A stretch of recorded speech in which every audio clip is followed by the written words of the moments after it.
పొద్దున్నే లేవగానే మనలో చాలామంది చేసే మొదటి పని ఏంటి? ఫోన్ చూడటం. ఎగ్జాక్ట్లీ. కళ్ళు కూడా సరిగా తెరవకముందే పక్కనున్న ఫోన్ కోసం వెతుకుతాం. ఒకసారి అది చేతిలోకి వచ్చిందంటే ఇక మన రోజు మన చేతిలో ఉండదు. నిజమే. న్యూస్ హెడ్లైన్స్, వాట్సాప్ మెసేజ్లు, ఇన్స్టాగ్రామ్ నోటిఫికేషన్స్ మన మూడ్ని, మన ఫోకస్ని మనమే ప్రపంచానికి అప్పగించేస్తాం. సరిగ్గా చెప్పావు. మన రోజు ఎలా ఉండాలో వాళ్ళు డిసైడ్ చేసేలా మనమే అధికారం ఇచ్చేస్తున్నాం. అవును. కానీ ఈ మధ్య నేనొక విషయం గురించి ఆలోచిస్తున్నాను. మన రోజుని మనమే డిజైన్ చేసుకుంటే ఎలా ఉంటుంది?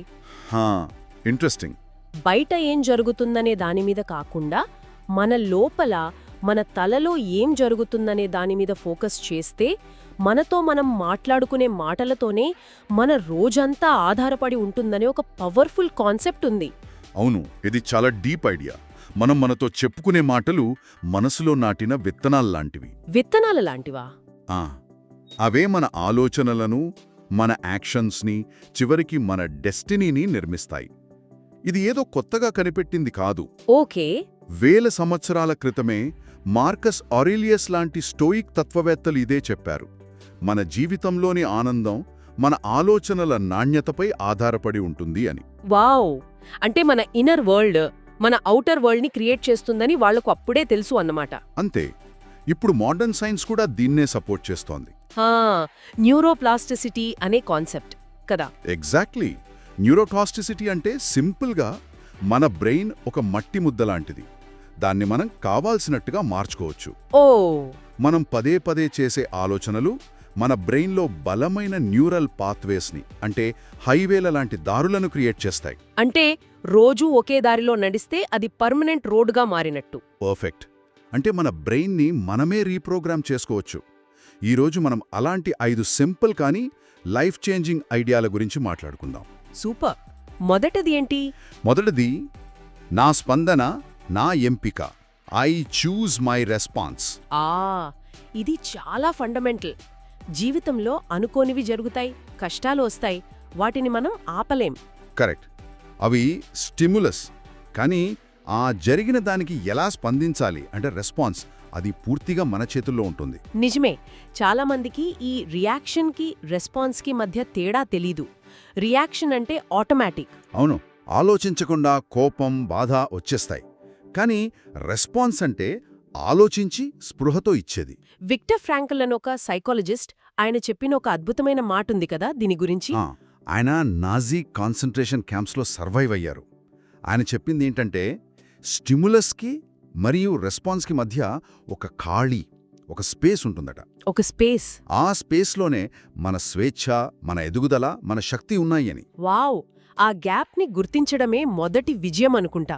చాలాసార్లు ఆ గ్యాప్ ఉన్నట్టే మనకు తెలీదు, ఆటో పైలట్లో వెళ్ళిపోతాం. కరెక్ట్. ఎవరో ఏదో అనగానే వెంటనే తిత్రస్తాం, ఆ తర్వాత బాధపడతాం. రెస్పాండ్ అవ్వడం అంటే ఆ గ్యాప్లో ఆగి ఒక డీప్ బ్రీత్ తీసుకుని, నేను ఈ సిచ్యువేషన్లో ఎలా ఉండాలనుకుంటున్నాను అని మనల్ని మనం ప్రశ్నించుకుని స్పందించడం. ఉదాహరణకు, ఉదయాన్నే ఆఫీస్ నుంచి ఒక టెన్షన్ పెట్టే ఈమెయిల్ వచ్చింది. పాత అలవాటు ప్రకారం వెంటనే పానిక్ అవుతాం, రోజంతా పాడు చేసుకుంటాం. అది రియాక్షన్. అవును. కానీ ఈ మాట గుర్తుంటే, నా స్పందన నా ఎంపిక అని అనుకుంటే ఒక క్షణం ఆగుతాం. సరే, ఇది జరిగింది, ఇప్పుడు పానిక్ అయితే ప్రాబ్లం సాల్వ్ అవ్వదు, నేను ప్రశాంతంగా దీనికి ఒక ప్లాన్ చేసుకోవాలి అని ఆలోచించడం. అది రెస్పాన్స్. ఎగ్జాక్ట్లీ. ఆ పవర్ మన దగ్గర ఉంది. ఇంకో ఎగ్జాంపుల్, బాగా నమ్మిన ఫ్రెండ్ మోసం చేస్తే నెలల తరబడి ఆ బాధలో మునిగిపోయి వాళ్ళని ద్వేషించడం ఒక రియాక్షన్. కరెక్ట్. కానీ నా స్పందనను నేనే ఎంచుకుంటాను అని నిర్ణయించుకుని ఆ బాధను ఫీలవుతూనే ఈ అనుభవం నుంచి నేనేం నేర్చుకోవాలి అని స్పృహతో ఆలోచించగలగడం ఒక రెస్పాన్స్. అంటే మన చేతిలో నియంత్రణ ఉంది, కానీ ఈ నియంత్రణను ఉపయోగించడం ఎప్పుడు కష్టమవుతుంది? మనకు చాలా అసౌకర్యంగా, ఇబ్బందిగా ఉన్నప్పుడు. బహుశా అక్కడే మన రెండో ఆలోచన దాగి ఉంది. ఇక్కడే ఎదుగుదల ఉంది. Growth lies here. వావ్, చాలా బాగా కనెక్ట్ చేశావు. నిజం. నొప్పి, అసౌకర్యం, కష్టం ఇలాంటివి రాగానే మనం భయపడతాం. ఏదో తప్పు జరుగుతోందని, మనం ఫెయిల్ అవుతున్నామని అనుకుంటాం. అవును. కానీ ఈ రెండో మాట మనకేం చెప్తుందంటే, ఏ సవాలైనా, ఏ కష్టమైనా అది మనల్ని శిక్షించడానికి కాదు, మనల్ని స్ట్రాంగ్ చేయడానికి, మన ఎదుగుదలకు వచ్చిన ఒక అవకాశమని. స్టోయిక్స్ దీన్ని అమార్ఫాటీ అంటారు కదా, అంటే విధిని ప్రేమించడం. ఆ వినడానికి చాలా డీప్గా ఉంది. కానీ అన్యాయం జరిగినప్పుడు కూడా దాన్ని ప్రేమించడం సాధ్యమేనా? అది మనని ప్యాసివ్గా మార్చేదా? చాలా మంచి ప్రశ్న. విధిని ప్రేమించడం అంటే అన్యాయాన్ని అంగీకరించి ఊరుకోవడం కాదు. జరిగిన దాన్ని మార్చలేం కాబట్టి దానితో పోరాడి మన శక్తిని వృధా చేసుకోకుండా, సరే ఇది జరిగింది, ఇప్పుడు దీన్ని నేను నా ఎదుగుదలకు ఎలా వాడుకోవాలి అని ఆలోచించడం. ఓకే, అర్థమైంది. సెనెకా చెప్పినట్లు, జిమ్లో బరువులు ఎత్తడం శరీరాన్ని బలపరిచినట్లే కష్టాలు మనసును బలపరుస్తాయి. మనం ఎప్పుడూ కంఫర్ట్ జోన్లో ఉంటే ఎదగలేం, అది అసాధ్యం. కంఫర్ట్ జోన్ అనేది కలలు చచ్చిపోయే చోటు అంటారు. అంతే. దీనికొక ఎగ్జాంపుల్. కొత్తగా పబ్లిక్ స్పీకింగ్ నేర్చుకుంటున్నామనుకుందాం. స్టేజ్ మీదకి వెళ్ళగానే కాళ్ళు వణుకుతాయి, గుండె వేగంగా కొట్టుకుంటుంది. ఆ ఫీలింగ్ చాలా డిస్కంఫర్టింగ్గా ఉంటుంది. కరెక్ట్. పారిపోవాలనిపిస్తుంది. అవును. కానీ గ్రోత్ లైస్ హియర్ అని గుర్తు చేసుకుంటే ఆ భయాన్ని మనం ఫెయిల్యూర్గా చూడము. మన కంఫర్ట్ జోన్ని మనం బ్రేక్ చేస్తున్నామని, ఎదుగుతున్నామని దాన్నొక సిగ్నల్గా చూస్తాం. ఓకే. లేదా ఒక రిలేషన్షిప్లో ఒక బౌండరీ సెట్ చేయాలి. మనకు నచ్చని దానికి నో చెప్పాలి. అది చాలా కష్టం. కష్టమే. ఆ మాట చెప్పడానికి భయమేస్తుంది. కానీ ఆ భయంలోనే ఎదుగుదల దాగి ఉంది.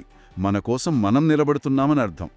ఆ డిస్కంఫర్ట్ని దాటినప్పుడే మనం ఒక స్ట్రాంగ్ వ్యక్తిగా మారతాం. ఓకే, ఇప్పుడు మనం డిస్కంఫర్ట్ని ఎదుర్కోవడానికి రెడీ అయ్యాం. కానీ మన మనసు ఎప్పుడూ గతం గురించో భవిష్యత్తు గురించో ఆలోచిస్తూ ఉంటుంది. అక్కడే అసలు సమస్య. అక్కడే మూడో మాట వస్తుంది. ఈ రోజే ముఖ్యం. Today matters most. అవును. మనలో చాలామంది 2 జైళ్లలో బతుకుతాం. ఒకటి గతం గురించిన బాధ, రెండోది భవిష్యత్తు గురించిన ఆందోళన. ఈ రెండింటి మధ్యలో ప్రస్తుతం మన చేతిలో ఉన్న ఈ రోజుని, ఈ క్షణాన్ని బతకడం మర్చిపోతాం. అంతే.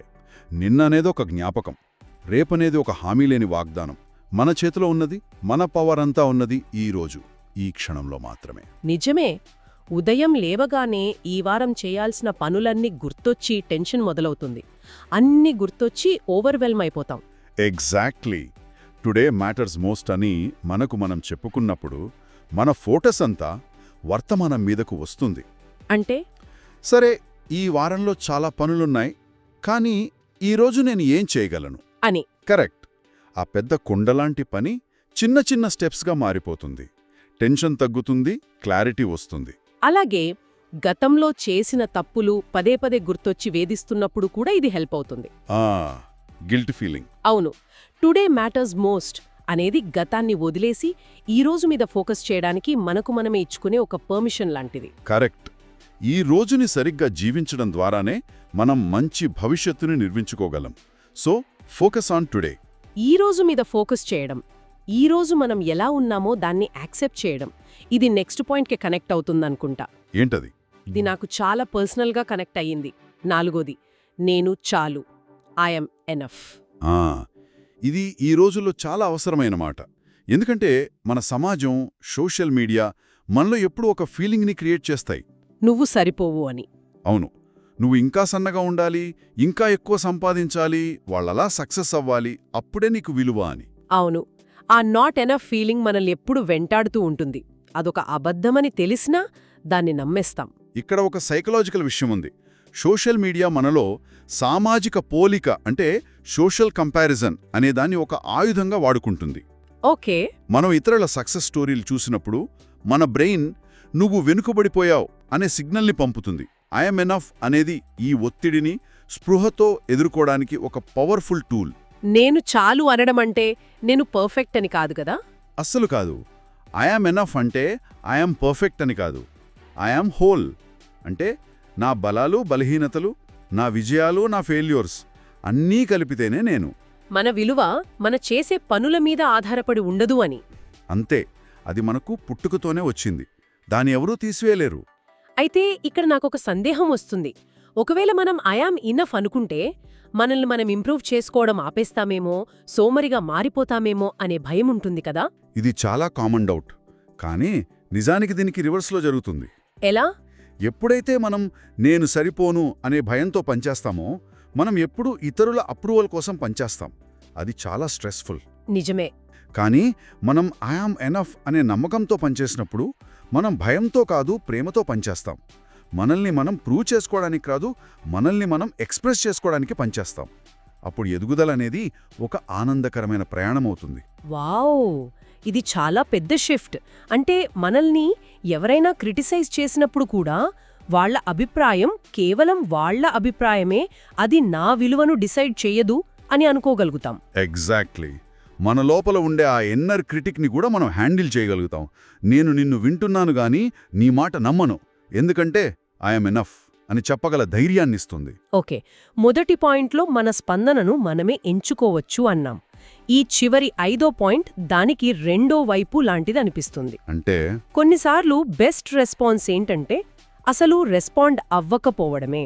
అంటే నియంత్రణను వదిలేస్తున్నాను, ఐ రిలీజ్ కంట్రోల్. ఇది చాలా మందికి కష్టమైనది. నాకైతే అన్నింటికన్నా కష్టమైనదే ఇదే. ఎందుకలా అనిపిస్తుంది? ఎందుకంటే ప్రతిదాన్ని నా అదుపులో ఉంచుకోవాలని నేనెప్పుడూ ప్రయత్నిస్తూ ఉంటాను. రిజల్ట్స్, ఇతరుల ప్రవర్తన, ఫ్యూచర్ అన్నీ నా ప్లాన్ ప్రకారమే జరగాలి అనుకుంటాను. దానివల్ల ఫ్రస్ట్రేషన్ ఎక్కువ అవుతుంది. విపరీతంగా. ఇది మనందరిలో ఉండేదే. కానీ స్టోయిక్ తత్వం మనకు నేర్పేదొక్కటే, మన నియంత్రణలో ఏముంది, ఏది లేదు అని స్పష్టంగా తెలుసుకోవడం. డైకోటమీ ఆఫ్ కంట్రోల్ అంటారు కదా. అవును. మన ప్రయత్నం, మన విలువలు, మన స్పందన ఇవి మాత్రమే మన కంట్రోల్లో ఉంటాయి.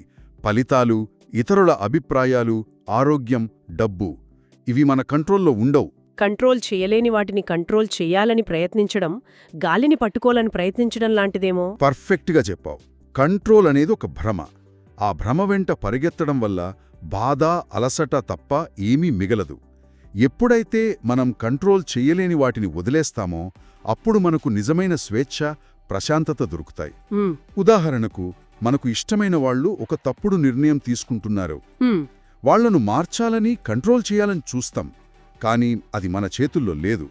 ఐ రిలీజ్ కంట్రోల్ అనుకున్నప్పుడు మనం వాళ్ళని ప్రేమించొచ్చు, సలహా ఇవ్వొచ్చు, కానీ వాళ్ల నిర్ణయాల బాధ్యతను మన నెత్తిని వేసుకోకుండా ఉంటాం. డైరెక్ట్ మన ప్రశాంతతను కాపాడుకుంటాం. ఇంకో ఎగ్జాంపుల్, కెరీర్. ఈ వయసుకి ఇది సాధించాలి అనే ఒక టైం లైన్ వేసుకుంటాం. అవును. కానీ జీవితం వేరే ప్లాన్స్ వేస్తుంది.